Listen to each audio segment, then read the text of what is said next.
How's it going, everyone? I'm going to give the people what they want. A dividend investing overview about companies that are decent. These companies are on my radar for one reason or another, and it's not because they take care of me and listen to my complaints. My dogs fulfill me in that desire. And by the way, this might be an unpopular opinion, but I think dogs are the best. When you're having a rough day, a dog knows what to do in order to make you happy again. On another note, we are close to the Fed lowering the interest rates, which will have an enormous effect on the stock market. I might be wrong, and I've been wrong about a lot of things, but once this happens, I think we are going to run into a full-fledged bull market. And judging by the fear and greed index, right now it's a 72 out of 100, it looks like Wall Street is pricing this into existence as they are buying back into the stock market. And if you are still sitting on the sidelines with your cash, I have nothing left to say to you, Mr. Bear. Why do I think this? Because right now,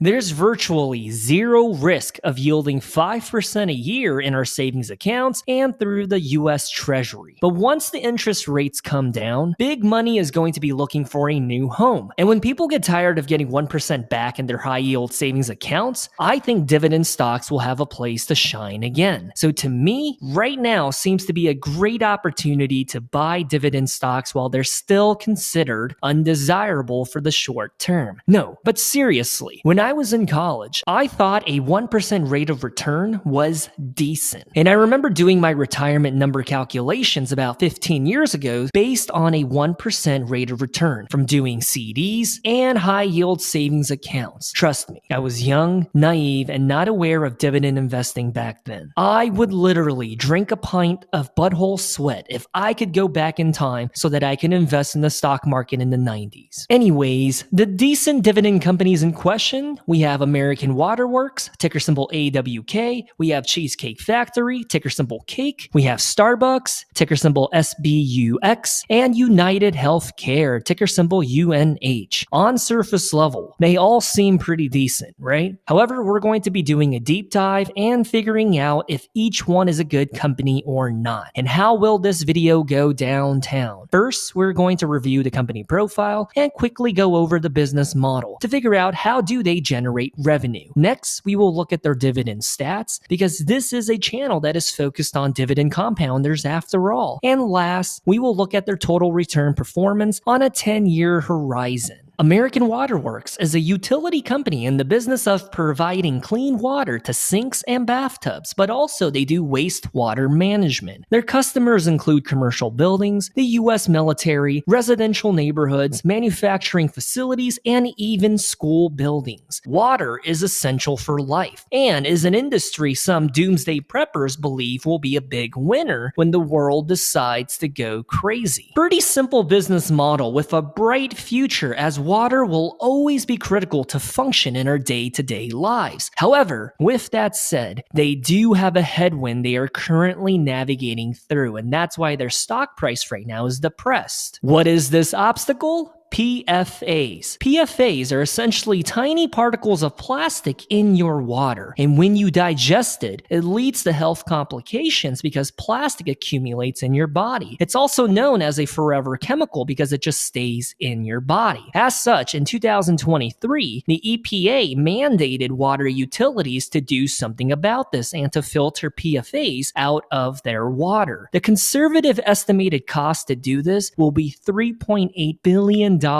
annually, which is a pretty heavy burden. But for American Waterworks alone, they expect to spend about $1 billion over a 3 to 5 year period to improve and update their water filtration infrastructure and to clean out all of your pube hair trimmings. Yeah, I know you pee in the shower and use a dirty, rusty razor to shave your ball hairs. You are a nasty creature, my friend. But here's the thing about American Waterworks. Not only does the water taste like bald eagle urine and freedom, but their financials, numbers, balance sheet, and economic moat are just fantastic. So even though American Waterworks is a utility, it trades at a higher multiple because of their growth potential and business fundamentals. It's currently trading for about the same price that it was back in 2019. Let's talk about Cheesecake. Cheesecake Factory is a restaurant chain that has a menu long enough to be a novel, and a menu so diverse, there's something for everyone, even the picky eaters of the family. Don't care what the haters say. A date night at the Cheesecake Factory is enjoyable, and I think it's great food. Speaking of novels, if you're looking for a book recommendation, a book that you won't be able to put down if you read the first 20 pages is going to be The Name of the Wind by Patrick Rothfuss. If you're into Lord of the Rings, believe me when I say you'll be right at home in this universe. But Cheesecake Factory isn't just one restaurant. Just like the menu at its restaurant, the company has an entire portfolio of different food brands and options. They acquired this really successful serial entrepreneur's umbrella of eating establishments known as Fox Restaurant Concepts. This allowed Cheesecake to branch off into the Italian dining space, right there in North Italia, to compete with Olive Garden and Maggiano's. But more importantly, it opened the door to little niche restaurants like the Flower Child, the Culinary Dropout, the Arrogant Butcher, and the Social Monk. I am a fan of clever names. Just like this YouTube channel, it's called Dividend Compounders with Cheese. Cheesecake Factory leads the way in sales per location in comparison to their peers. Based on this slide alone, you might think to yourself, since I missed the boat for Texas Roadhouse, this one might be ready to set sail. Well, hold your horses, Buster. I'm not trying to be a hater, but I don't think Cheesecake Factory has the ability to be Texas Roadhouse 2.0. I think Cheesecake Factory is trying to target a whole different audience, and their strategy is completely different. They're targeting the work from home, anti-chain restaurant, big brand avoiding demographic. And that social circle will be obsessed with the offerings available from the Fox Restaurants acquisition. But with that said, let's give Cheesecake some credit where it's due. Their average check per person at $28 is very impressive. Is anyone else like me? I grew up poor.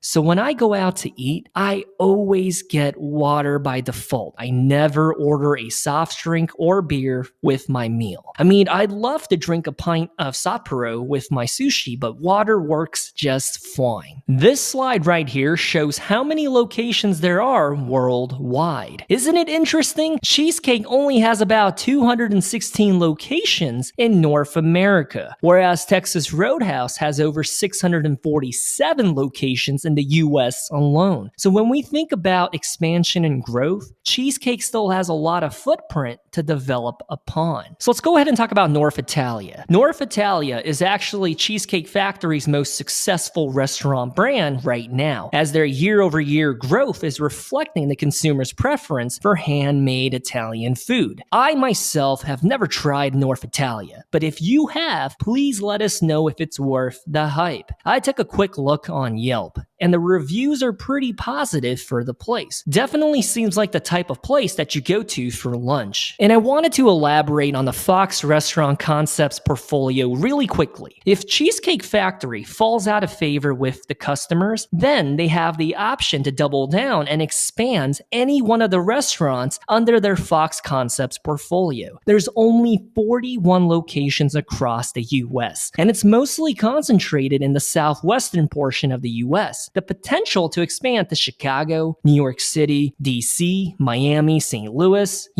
it gives a little hope for Cheesecake's future. If I were a part of their marketing team, I would try to check the pulse for launching a new Fox River restaurant in a college town. Just saying. And speaking of expansion, the company is planning for 22 new locations to open, which will be a mix of Cheesecake Factories and their Fox Concept brands. Last year, they opened 16 restaurants, and a year before that, 13 restaurants. It's not expanding as fast as Starbucks, but that also means that each location has the potential to be profitable. If they went with the spray and pray method, some locations would fail because there isn't a demand, or if they just rush into it, it wouldn't be proper. With all that said, on a weekly basis, a single Cheesecake Factory location brings in just shy of $250,000, whereas their other restaurant brands bring in about $150,000 a week each. That's pretty wild to think about. The restaurant business model and operations is just mind-blowing. But when you think about payroll, the cost of food and supplies, the overhead costs and whatnot, it puts the revenue numbers into perspective. In 2023, they generated $3.4 billion in revenue, and that number translates to $101 million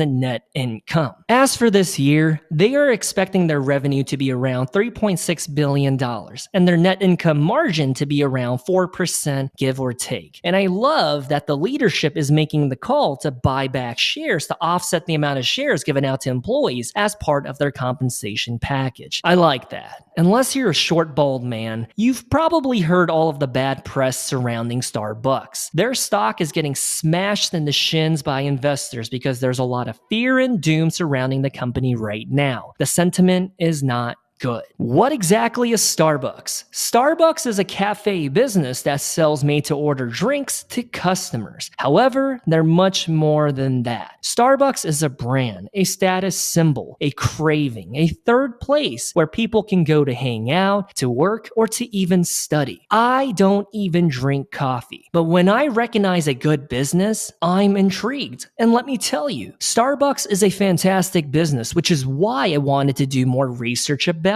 them. And fun fact, one of my MBA friends is actually a product manager at the company, and he is pretty happy from what I can tell. More on this in a little bit, the happiness of the employees. Starbucks recently held their annual shareholders meeting on March the 13th, and yes, I tuned in and listened to the entire thing. The CEO gave a whole speech about how the employees, which they call their Green Apron partners, are the heart of the company. He basically showered the Starbucks employees with gratitude and appreciation for a good 15 minutes. It was pretty convincing lip service. I did not know that there were that many ways to say this. I like you. Please stop protesting or encouraging people to boycott.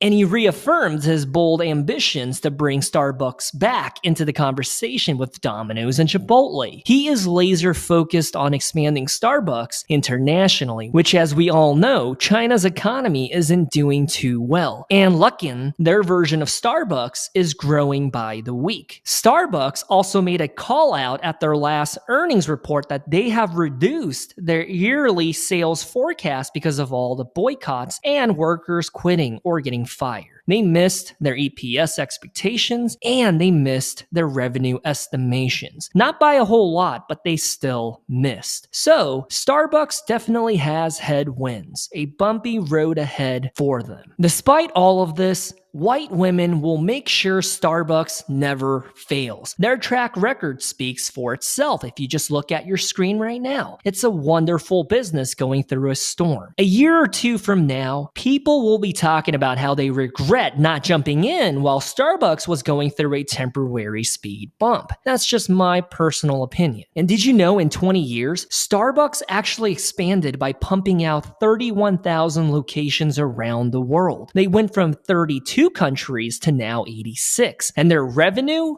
Yeah, it went from $4 billion a year to now $36 billion a year. Don't even get me started on their limited edition merchandise that they release internationally. There is a cult following of people who will buy tumblers from every country they visit because collecting a rare Paris Starbucks cup or a Taiwan cup is a thing now. If you think Starbucks is only about the coffee, your knowledge of Starbucks is very limited, my friend. Without a doubt, there's a growing competition in the fast coffee space, from Dutch Bros all the way to McDonald's. But what will differentiate Starbucks from the rest is employee satisfaction. The turnover rate is kind of high. It sits at around 50 to 60%. But so is every other fast casual service job. But the baristas who have worked at Starbucks for more than a year, yeah, they're genuinely passionate and actually want to be a barista. When you graduate college with a 4-year degree in art history, yeah, you're gonna have an ambition to be a Starbucks barista. So with that in mind, Starbucks is on a mission of working with the unions to increase compensation and benefits for all the employees. I think this is the right move. Sure, it might hurt the bottom line in the short term, but employee turnover hurts more in the long run. Having to train new bodies, interview applicants, and whatnot takes time and resources. Against the competition, Starbucks and their benefits package is pretty sweet. Within the financial independence, retire early movement, there's a growing community of people who believe in barista fire, where after you retire, you work as a barista at Starbucks just for the health insurance benefits, maybe a part-time gig of like 15 to 20 hours a week. All that to say, happy employees are good for business. And that's always been my philosophy as a manager in corporate. Take care of my people and take care of my team, and they will take care of our goals and mission. It has never failed me yet. So if you are in a position where you supervise people, instead of being laser focused on the results, try to develop them, mentor them, and build a genuine relationship with your people. Just trust me on this. What is the catalyst for this company? Starbucks has a rewards program like every other business that convinces you to download a mobile app. Even businesses that have no reason to have a mobile app now have a mobile app. It just takes up real estate on your phone's screen, in my opinion. But anyways, within the rewards program, you can earn stars that can be redeemed for products or food. A way to earn more stars is to load up your Starbucks account with cash. This puts Starbucks into the territory of being a bank, as people load up their accounts to redeem more points. Yeah,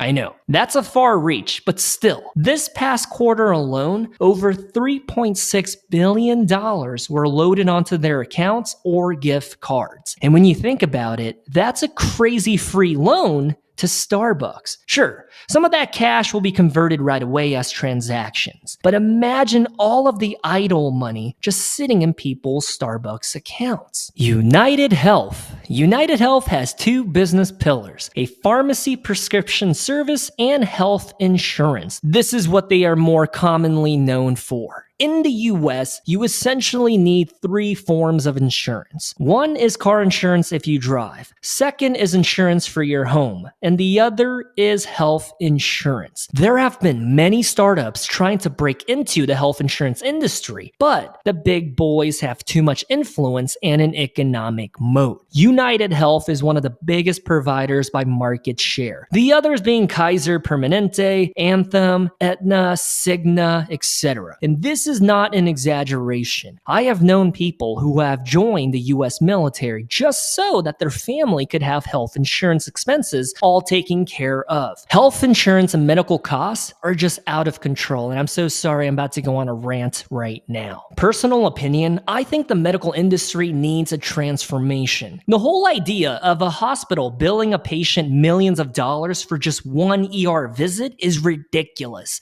and then having to battle with your own health insurance provider to get that bill negotiated down to $100,000 is convoluted in itself. So much like Altria, the tobacco company, I am not a fan of United Health or any other health insurance company because they are one of the primary reasons the medical industry is so complicated and profitable with pretty margins. Some people even have to weigh their options and even forego the decision to survive an illness because of medical debt based on the current system. Funny enough, I had the opportunity to join one of the biggest health insurance giants in this country as part of their MBA leadership development program, but I just could not tune out my personal feelings. However, when it comes to investing, I think the health insurance industry, no matter how crooked I personally think they are, it does not matter because the health insurance industry is insanely cash heavy, profitable operation that has the power to charge 10 times the amount on ordinary treatments and and drug options compared to other countries. Whether the service and quality you receive here in the US is 10 times better, well, that's debatable, but that's the financial business landscape as it currently stands. The business model is simply amazing. They have millions of customers under their umbrella paying a subscription like Spotify or Netflix every single month or every 6 months. To make a profit, insurance companies make sure the premiums are greater than any future claims, which is known as underwriting the profit. They have whole departments and teams full of people who will calculate the financial numbers to see if it makes sense insuring someone, and to make sure that the premiums that they charge people will always be more than the surgeries and treatment costs needed. If you look at this past fiscal year, United Health just absolutely crushed it. Their revenue went up by 15% year over year, and their net margin was 6%. With that said, not all is evil with health insurance companies. In fact, the major players contribute and help with Medicaid and Medicare, which are health insurance options to make sure our most vulnerable members of our society have the ability to access health services and health care. Then again, this demographic will also be subject to the nightmare of finding a provider that's supported and covered under their insurance network. Like I said, this country needs a transformation of the health industry. Regardless, look at how much revenue and profit a health insurance company can make. Right now, we are looking at their income statement. You can see in 2023, they generated over $371 billion in revenue, and their total operating costs were $339 billion. The net earnings? Yeah, $22 billion. So no judgment from me, because it makes a good business case and a good investment argument. Don't feel guilty about your investment convictions. My role of nipple is to separate my personal feelings from a winning business. Just like when Target was getting burned alive at the stake last year for their marketing campaign, I saw it as an opportunity to invest in Target. Anyhow, when we look at their balance sheet, all I can say is that their balance sheet is rock solid, or as JP Morgan's CEO would call it, a fortress balance sheet that has the ability to withstand financial troubles and the flexibility to endure through storms. United Health has nearly $30 billion of cash on hand, which is absolutely wild to think about. But what about their future? Can they keep growing at a double-digit pace? Well, United Health is still confirming that their EPS growth will be around 14%, as you can see on your screen, 13 to 16%, because they are forecasting increased revenue from employer-based health insurance plans, increased coverage from Medicare spending going up, and Medicaid spending also going up. It does not matter if the medical landscape changes with AI robots conducting surgeries and hospitals running more efficiently, because humans will still need treatment, surgery, and health care. And for that service, the hospitals will send a big bill to the patients, and the patients will want coverage to help pay for their medical costs. United Health will remain a profitable, cash-heavy business, at least for the short term. All of us pay for Medicare, whether or not we agree with it. Our taxes pay for it. So the funding for these programs are safe as far as I'm concerned. So United Health, yeah, it's looking like a pretty good company. Next, we are going to look at their dividend profiles. First up is going to be American Water Works. Their current dividend yield is sitting at about 2.4%, and their dividend payout ratio is roughly 57%. Back in 2015, they paid out $1.21 a share. You fast forward throughout the years, and now they pay out $2.83 a share. And when you look at the past 3 years, the average annual dividend growth rate is increasing by 8.9%. So effectively, you can think of this number increasing by 8.9% every single year. And they have been increasing their dividend for the past 16 years. The Cheesecake Factory. The Cheesecake Factory currently has a 3% dividend yield, and their dividend payout ratio is 52%, which is healthy. And when you look at 2015, they paid out 62 cents a share annually in dividends. As you fast forward throughout the years, In 2021 and 2022, they cut their dividend altogether because their business was struggling due to the pandemic. However, they resumed their dividend payment, and now you get $1.08 per share. This number right here is misleading because when you consider a 44% dividend growth rate, it's because right here they calculated it as a zero. So to go from zero to this number of $1.08, that's why you get the skewed data point. So when we look at Cheesecake Factory's dividend history, this is disgusting. I don't like what I see. Starbucks has a 2.5% dividend yield. Their dividend payout ratio is sitting at 60%. And back in 2015, they paid about 55 cents a share in dividends. You fast forward throughout the years, and now they pay out $2.28 a share. And it's important for me to call out that in 2015, Starbucks actually had a 2-for-1 stock split. So if the stock split never happened, then their dividend payout right now would have been $4.56 a share. Their average dividend growth rate is 8.7%. So when you look at this number, it should be growing at a rate of about 8.7%. And they have been increasing the dividend payment for 14 years in a row. So when I look at their dividend profile and dividend history, I think this is fantastic. I think this is phenomenal. Their dividend payment and growth is healthy. I like what I see. UnitedHealthGroup. Their dividend yield is sitting at 1.5%, give or take. Their dividend payout ratio is 31%. Very healthy, which means their dividend is sustainable. Back in 2015, they paid out $1.42 a share in dividends. You fast forward throughout the years, and now they pay out $7.52 a share in dividends. And this annual dividend payment is growing at a rate of 14.7% year over year. And they have been increasing their dividend payments for the past 14 years. This, my friends, is what we call a dividend compounder with cheese. Amazing, fantastic, beautiful.